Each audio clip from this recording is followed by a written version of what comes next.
అందరికీ నమస్తే అండి. సో ఇప్పుడు కొత్త ప్రభుత్వం ఏర్పాటయ్యి కొత్త ఎమ్మెల్యేలు వచ్చి దాదాపుగా ఒక 15 రోజులు అంటే 2 వారాలు దాటింది కాబట్టి ఇప్పుడిప్పుడే సెట్ అవుతుంది వ్యవస్థ.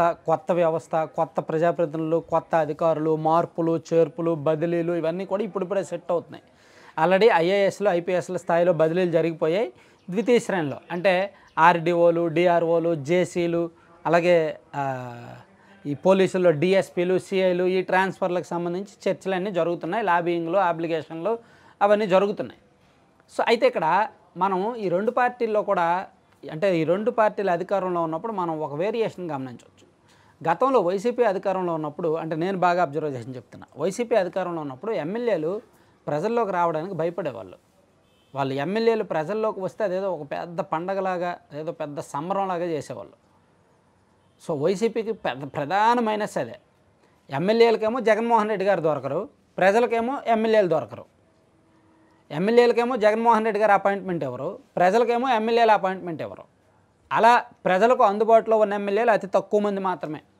2019 నుంచి 24 మధ్యలో సాధారణ ప్రజలకు అందుబాటులో ఉన్న ఎమ్మెల్యేలు అంటే వాళ్ళ ఇంటికి వెళ్ళినా లేదా వాళ్ళ ఆఫీస్కి వెళ్ళినా రిసీవ్ చేసుకొని ఏంటి కష్టం సుఖం మాట్లాడి వాళ్ళ సమస్యలు అర్జీలు తీసుకున్న ఎమ్మెల్యేలు చాలా తక్కువ మంది, వేళ్ళ మీద లెక్క పెట్టవచ్చు. అంత తెగింపు లేదు. ఎందుకంటే గత ప్రభుత్వం వాళ్ళకి నిధులు ఇవ్వట్లేదు, పనులు చేసి పెట్టట్లేదు, ఆ అవకాశం ఇవ్వలేదు. సో వీళ్ళ ప్రజలకు సమాధానం చెప్పుకోలేక సైలెంట్గా ఉన్నారు. అయితే ఈ ఎమ్మెల్యేలు, కొత్తగా గెలిచిన ఎమ్మెల్యేలు, ఈ టీడీపీ జనసేన ఎమ్మెల్యేలు ఆ తప్పు చేయట్లా.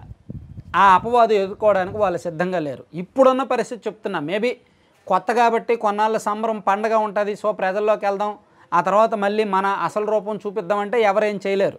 ఒక 6 నెలల వరకు యాక్ట్ చేస్తాము ప్రజల్లో ఉన్నట్టు, 6 నెలల తర్వాత మా విశ్వరూపం చూపిస్తామంటే ఎవరేం చేయలేరు దాన్ని. అప్పుడు మనం ఏం చెప్పాలో అది చెప్దాం. అప్పుడు తప్పులు చేశారనుకో, తప్పులు చేశారనే చెప్దాం. సో ఇప్పుడైతే మాత్రం తెలుగుదేశం పార్టీ ఎమ్మెల్యేలు చాలామంది so better, TDP and Janasena ఎమ్మెల్యేలు కూడా ఒక రకంగా పోటీ పడుతున్నారు. ప్రజలకు అందుబాటులో ఉండడంలో పోటీ పడుతున్నారు. చాలామంది ఎమ్మెల్యేలు ప్రజా దర్బార్ నిర్వహిస్తున్నారు. మంత్రి లోకేష్ గారు మంగళగిరిలో ఇప్పుడు 4 సార్లు ప్రజా దర్బార్ నిర్వహించారు. సాధారణ ప్రజల్లో కలిసిపోయి అర్జీలు తీసుకుంటున్నారు. చంద్రబాబు నాయుడు గారు కుప్పంలో ప్రజా దర్బార్ నిర్వహించారు నిన్న ఈరోజు. పవన్ కళ్యాణ్ గారు పిఠాపురం, తన సొంత నియోజకవర్గం పిఠాపురం వెళ్ళడానికి రెడీ అవుతున్నారు. రేపటి నుంచి ఒక 2-3 రోజులు అక్కడ ఉంటారు.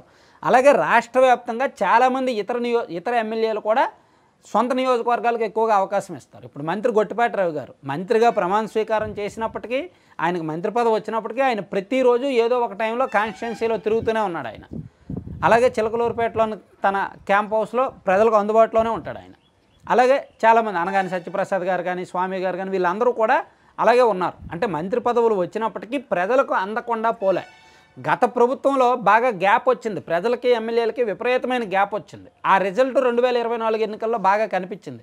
సో అది దగ్గరగా చూశారనో, లేదంటే పైనుంచి చంద్రబాబు గారు చూస్తున్నారనే భయంతోనో, లేదా ప్రజలకు ఏమైనా చెయ్యాలనే డెడికేషన్తోనో, కారణం ఏదైనా సరే కొత్త ఎమ్మెల్యేలు చాలామంది ప్రజలకు అందుబాటులో ఉంటున్నారు. ఇళ్ళ దగ్గరే ప్రజా దర్బార్ నిర్వహిస్తున్నారు. అంతెందుకు మన దెందులూరు చింతమనేని ప్రభాకర్ గారు డైలీ ఆయన ఇంటికి జనం వెళ్తూనే ఉంటారు. ఆయన అధికారం లేనప్పుడు, ఎమ్మెల్యేగా గెలవనప్పుడు వెళ్ళలేదు, కానీ ఇప్పుడు మళ్ళీ ఆయన గెలిచి ఎమ్మెల్యే పార్టీ అధికారంలోకి వచ్చిన తర్వాత ప్రతిరోజు ఆయన ఉదయం 9 గంటలకు కిందకి దిగేసరికి 9 నుంచి 10:30 వరకు, 1-1.5 వరకు జనం వందలాది మంది వస్తూనే ఉంటారు. వచ్చి ఆయన్ని కలిసి ఏదో ఒకటి చెప్తూనే ఉంటారు. అంటే డైలీ అందుబాటులో ఉంటారు. ఇలా తిరువూరు ఎమ్మెల్యే కొలుకుపూడి శ్రీనివాస్ గారు ఇక మీద ప్రతి శుక్రవారం తాను ప్రజా దర్బార్ నిర్వహిస్తాను, కాన్స్టిట్యున్సీలో అందుబాటులో ఉంటానని చెప్పారు. సో ఇట్లా చాలామంది ఎమ్మెల్యేలు ఇలా చేయొచ్చు. నన్ను అడిగితే గొట్టిపాటి రవి గారి ఫార్ములా కానీ, లేదా చింతమనేని ప్రభాకర్ గారి ఫార్ములా కానీ బాగా కనెక్ట్ అవుద్ది పబ్లిక్కి. వీళ్ళు ఏంటంటే ఓపెన్, 24/7 ఇల్లు ఓపెన్. వాళ్ళ దగ్గరికి ఎవరు వెళ్ళినా సరే వాళ్ళతో మాట్లాడి సాటిస్ఫై చేసి పంపిస్తారు. అది పని అవుద్దా లేదా విషయం తర్వాత, కానీ మాట్లాడతారు, సాటిస్ఫై చేసి పంపిస్తారు. సో ఈ ఫార్ములా రాష్ట్రంలో అందరూ ఫాలో అవ్వచ్చు. ఎందుకంటే ఎమ్మెల్యేల దగ్గరకు వెళ్ళాలి అంటే ప్రజలు భయపడే రోజులు పోవాలి. ఎమ్మెల్యేలకు స్వేచ్ఛగా తమ సమస్య చెప్పుకునే రోజులు రావాలి. అలా జరిగితేనే కొంచెం రాజకీయాల్లో జవాబుదారీతనం కానీ, పారదర్శకత కానీ పెరుగుద్ది. కొత్త తరహా రాజకీయాలు వస్తాయి. ప్రజలకు కూడా కాస్త సౌకర్యంగా, సౌలభ్యంగా ఉంటుంది. చంద్రబాబు గారు కానీ, పవన్ కళ్యాణ్ గారు కానీ కోరుకున్నది ఇటువంటిదే, ఎమ్మెల్యేలు ఇలా ఉండాలనే. సో రాష్ట్రంలో ఇతర ఎమ్మెల్యేలు వీక్లీ షెడ్యూల్ చేస్తున్నారంట. ఇదిగో ఈ వారం మేము అందుబాటులో ఉంటాం, ఈ వారం ఇక్కడ ఉంటాం, ఈ వారం ఇక్కడ ఉంటాం అని. అలా కాదు. మీరు ఎక్కడ ఉంటారో పర్మనెంట్గా ఒక అడ్రస్ చెప్పండి. అందుబాటులో ఉంటారా లేదా, ఏ రోజు అందుబాటులో ఉంటారా అనేది వీక్ షెడ్యూల్ ముందుగానే రిలీజ్ చేసేయండి.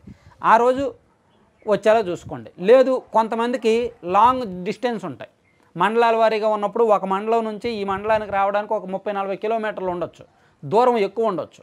సో అలాంటప్పుడు ఒక 2 రోజులు ఆ మండలంలో, ఇంకో 2 రోజులు ఈ మండలంలో, ఇంకో 2 రోజులు ఈ మండలంలో అనేటట్టు కూడా షెడ్యూల్ మార్చుకోవచ్చు. అంటే పెద్ద నియోజకవర్గాలకి, ఇప్పుడు భీమిలి లేదా ఉదయగిరి లాంటి నియోజకవర్గాలకి ఈ సమస్య వస్తుంది.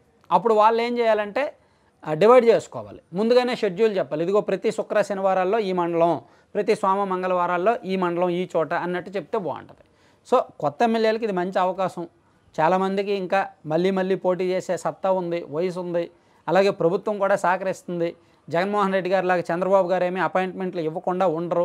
లోకేష్ గారు అపాయింట్మెంట్లు ఇస్తారు ఎమ్మెల్యేలకి, చంద్రబాబు గారు అపాయింట్మెంట్ ఇస్తారు. ఒక 100 కోట్ల నిధులు అడిగితే 100 కాకపోతే ఒక 20-25 ఇస్తారు.